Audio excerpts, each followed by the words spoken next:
හොඳයි. දැන් ඔබතුමා කියනවා මේ උද්ඝෝෂණ සඳහා පෙළ ගැසීම සාධාරණයි කියලා.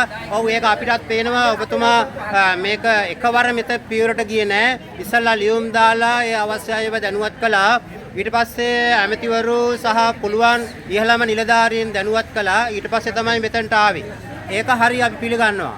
නමුත් රජය කියනවා මේ 22 දක්වා ඉන්න සියලුම විශ්‍රාමිකයන්ගේ ගැටලු විසඳලා කියලා. එතකොට ඒක එහෙම නැද්ද ඔබතුමා කියන විදිහට? නෑ එහෙම විසඳලා නැහැනේ. අපි කියන්නේ ප්‍රධාන මෙතන ඉන්න කණ්ඩායම් දෙකක්. රාජ්‍ය සේවකයෝ කියන ලොකු කණ්ඩායමත් ඒක ඇතුළේ තියෙනවා ගුරු විදුහල්පතිවරු කියලා කණ්ඩායමක්. දැන් මෙන්න මේ දෙගොල්ල අතර විසරමතාවයක් 1997 ඇති වුණා ඉස්සල්ලා. ඒ 97 ඇති වෙච්ච එක තමයි සුබෝධනී මෙන්න මේ වාර්තාව මගින් නිවැරදි කරන්න කටයුතු කළේ. එතකොට 97 ඇති වෙච්ච මේ සමස්ත රාජ්‍ය සේවයේ සහ ගුරු විදුහල්පතිවරු අතර ඇති වෙච්ච විෂමතාවය 60%ක්. ඒක නිවැරදි කරන්න කියලා තමයි මේ සුබෝධනී වාර්තාවෙන් කියන්නේ. එතකොට මේක ආණ්ඩුව පිළිගත්තා.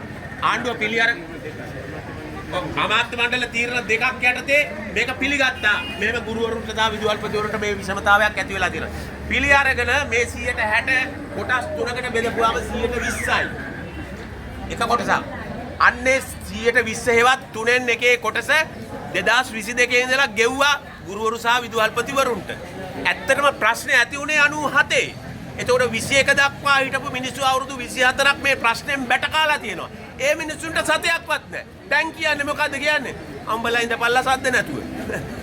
එහෙම ඒක වැරදි. ඇයි මේකෙන් බැටකාවේ අවුරුදු 24ක්ම අපි කියන්නේ දැන් ඒ 24ම කතාව අපි අමතක කරන්න. මේකට ගලපලා දෙන්න 26 ඉඳලා. මේක ඉතාමත්ම සාධාරණ මානුෂීය යුක්තිසහගත නීත්‍යානුකූල ඉල්ලීමක්. මේ ගැන ආයේ කතා කරන්න දෙයක් නෑ. ජනාධිපතිතුමා මේක හොඳටම දන්නවා. මහින්ද ජයසිංහ මහත්තයා මේක හොඳටම දන්නවා. ආයේ ඒගොල්ලෝ ආයේ ප්‍රශ්න අහන්න දෙයක් නෑ කාගෙන්වත්. දැන් තියෙන්නේ ජනාධිපතිතුමාට සහ ඔය පාර්ලිමේන්තුවේ වැඩි දෙනෙකුට උගන්වපු පරම්පරාවේ ගුරුවරු මෙහි ඉන්නේ.